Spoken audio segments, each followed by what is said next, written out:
Hi, my name is zzzgiantawake. This is part 2 of my 3-part series, Gay Marriage in Utah, titled The Ruling. If you haven't seen part 1, please do so now. I'll have a link here and in the description. This video is primarily a breakdown of the reasoning Judge Shelby used in making his decision. On December 20th, Judge Shelby of the 12th District Court ruled in favor of the plaintiffs in Kitchen v. Herbert, which immediately legalized same-sex marriage in Utah.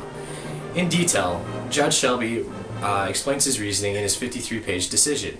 Before we delve into that, let's review 2 relevant standing constitutional amendments. First, the Fifth Amendment, which reads, "No person shall be held to answer for a capital or otherwise infamous crime, unless on a presentment or indictment of a grand jury, except in cases arising in the land or naval forces or in the militia, when in actual service in time of war or public danger. Nor shall any person be subject for the same offense to be twice put in jeopardy of life or limb, nor shall be compelled in any criminal case to be a witness against himself, nor be deprived of life, liberty, or property without the due process of law. Nor shall private property be taken for public use without just compensation." This amendment is commonly known for due process in criminal trials. Out of this amendment came the Miranda rights. The part that really matters in our discussion is that no person shall be deprived of life, liberty, property without the due process of law. No person obviously applies to all persons who are U.S. citizens without regards to race, religion, ethnicity, tradition, sexual orientation, etc. So this leaves us the question, does marriage fall under the category of life, liberty, or property? Remember that question for just a little bit while we look at the other important amendment. The 14th Amendment, Section 1 reads, "All persons born or naturalized in the United States and subject to the jurisdiction thereof are citizens of the United States and of the state wherein they reside. No state shall make or enforce any law which shall abridge the privileges or immunities of the citizens of the United States, nor shall any state deprive any person of life, liberty, or property without due process of law, nor deny to any person within its jurisdiction the equal protection of the laws." Again, I'd like to emphasize a certain part of that section, which is, no state shall make or enforce any law which shall abridge the privileges or immunities of its citizens of the United States, nor shall any state deprive a person of life, liberty, or property without the due process of law. 3 words in there that are very important are abridge, deprive, or deny. It seems redundant, but it's likely intentional to make clear on the limitation of states' laws from prohibiting individuals' rights. So there are 3 questions that have to be answered in order for Judge Shelby to make his decision. First, is marriage a fundamental human right? Second, does this case qualify for a hearing in a federal court? And finally, if marriage is a basic human right, does Utah Amendment 3 infringe on said right? Also, for his judgment to hold, he proactively addresses opponents' reasons for arguing against same-sex marriage, on which we shall touch. So, is marriage a fundamental right? On page 18, Judge Shelby writes, "The right to marry is an example of a fundamental right that is not mentioned explicitly in the text of the Constitution, but is nevertheless protected by the guarantee of liberty under the Due Process Clause. The Supreme Court has long emphasized that the right to marry is of fundamental importance. In Maynard v. Hill, the court characterized marriage as the most important relation in life, and as the foundation of the family and society, without which there would neither be civilization nor progress." And on page 20 and 21, Judge Shelby states this, "Given the importance of marriage as a fundamental right and its relation to an individual's rights to liberty, privacy, and association, the Supreme Court has not hesitated to invalidate state laws pertaining to marriage whenever such a law intrudes on an individual's protected realm of liberty. Most famously, the court struck down Virginia's law against interracial marriage in Loving v. Virginia. The court found that Virginia's anti-miscegenation statute violated both the Equal Protection Clause and the Due Process Clause of the 14th Amendment. The court has since noted that Loving was correctly decided, even though mixed-race marriages had previously been illegal in many states and, moreover, were not specifically protected from government interference at the time the 14th Amendment was ratified. Marriage is mentioned nowhere in the Bill of Rights, and interracial marriage was illegal in most states in the 19th century.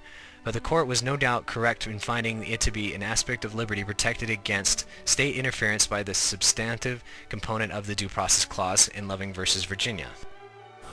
Onward to the second question. Does the issue of same-sex marriage fall under the jurisdiction of state or federal discretion? On opening pages, the Honorable Judge states this, "The state of Utah defends its laws and maintains that a state has the right to define marriage according to the judgment of its citizens. The court agrees with Utah that regulation of marriage has traditionally been the province of states and remains so today.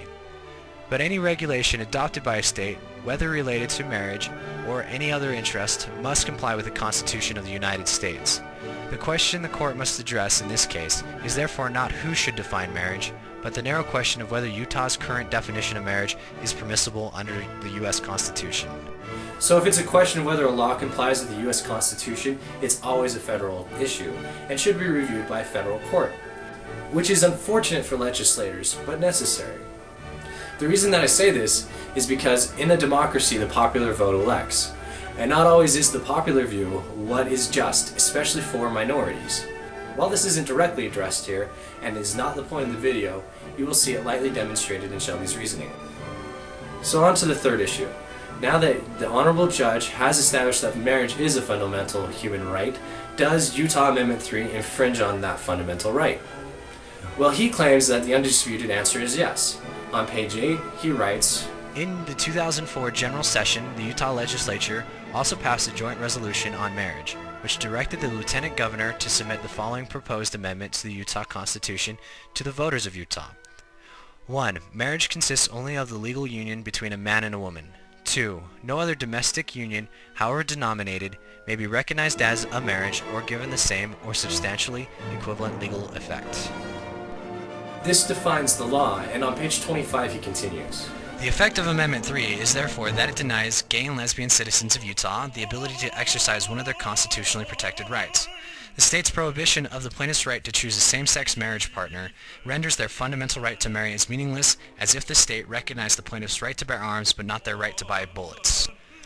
While admitting its prohibition of same-sex marriage harms the plaintiffs, the state argues that the court's characterization of Amendment 3 is incorrect for 3 reasons. 1. The plaintiffs are not qualified to enter into a marriage relationship. 2. The plaintiffs are seeking a new right, not access to an existing right. And 3. History and tradition have not recognized a right to marry a person of the same sex. So even Utah is willing to admit this point. But this leads us right into the arguments against gay marriage. Fantastic. We can see the reasoning that a court of law takes when pressed with the issues at hand. Judge Shelby addresses all 3. Unfortunately, I won't be reading each section in its entirety, but I have chosen some of the more potent points. If you would like to read his full decision, I will have that in the description. First, he addresses whether the plaintiffs are qualified to be married, starting on page 25. First, the state contends that same-sex partners do not possess the qualifications to enter into a marriage relationship, and are therefore excluded from this right as a definitional matter. As in other states, the purposes of marriage in Utah include the state recognition and approval of a couple's choice to live with each other, to remain committed to one another, and to form a household based on their own feelings about one another, and to join in an economic partnership and support one another and any dependents. There is no dispute that the plaintiffs are able to form a committed relationship with one person to the exclusion of all others. There is also no dispute that the plaintiffs are capable of raising children within this framework if they choose to do so.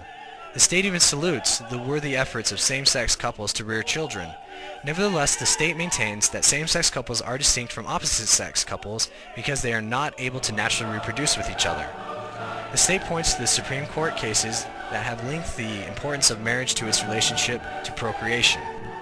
The court does not find the state's argument compelling because the ability to procreate is not a defining characteristic of conjugal relationships from a legal and constitutional point of view.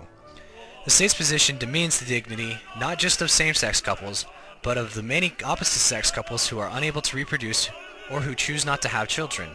Under the state's reasoning, a postmenopausal woman or infertile man does not have a fundamental right to marry because she or he does not have the capacity to procreate. This proposition is irreconcilable with the right to liberty that the Constitution guarantees to all citizens. Then on page 27, he states that same-sex couples are not invoking a new right. The state's second argument is that the plaintiffs are really seeking a new right, not access to an existing right.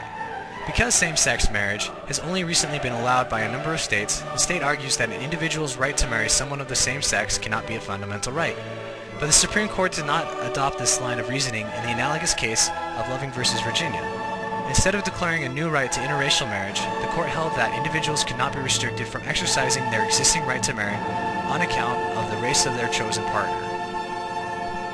Similarly, the plaintiffs here do not seek a new right to same-sex marriage, but instead asked the court to hold that the state cannot prohibit them from exercising their existing right to marry on account of the sex of their chosen partner. The alleged right to same-sex marriage that the state claims the plaintiffs are seeking is simply the same right that is currently being enjoyed by heterosexual individuals. The right to make a public commitment to form an exclusive relationship and create a family with a partner with whom the person shares an intimate and sustaining emotional bond.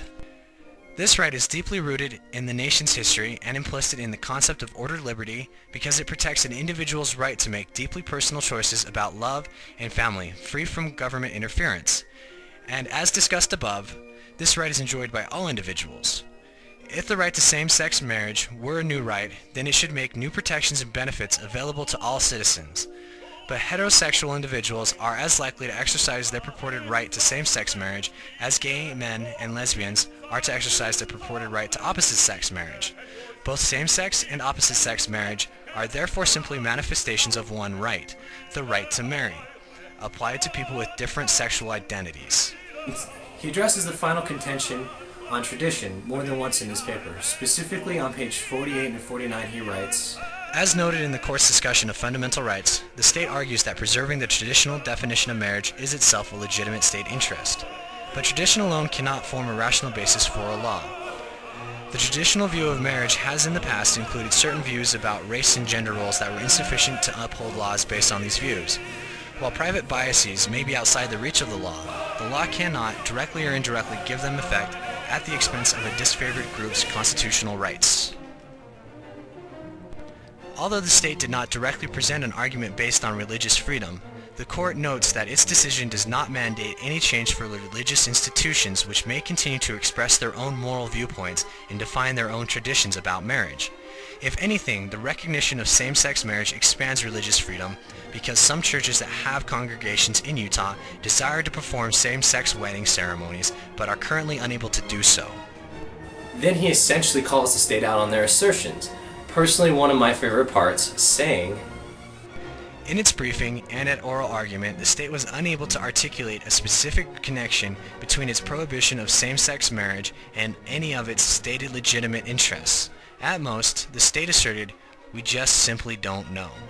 This argument is not persuasive. And now this leads us to a new set of questions. If they simply don't know, then why has Utah set money aside and the resources to try and appeal this all the way through the Supreme Court? Why are they so strongly opposed to same-sex marriage to employ such desperate arguments? And not just in Utah, but in all strongly red states. It seems obvious to me that popularity is the reason. And it's a product of our democratic system. You can't expect someone to run under an unpopular campaign and win. It's exactly why we have a judicial system in place, to protect the unpopular minorities in this country that have every right to liberty as the popular majorities.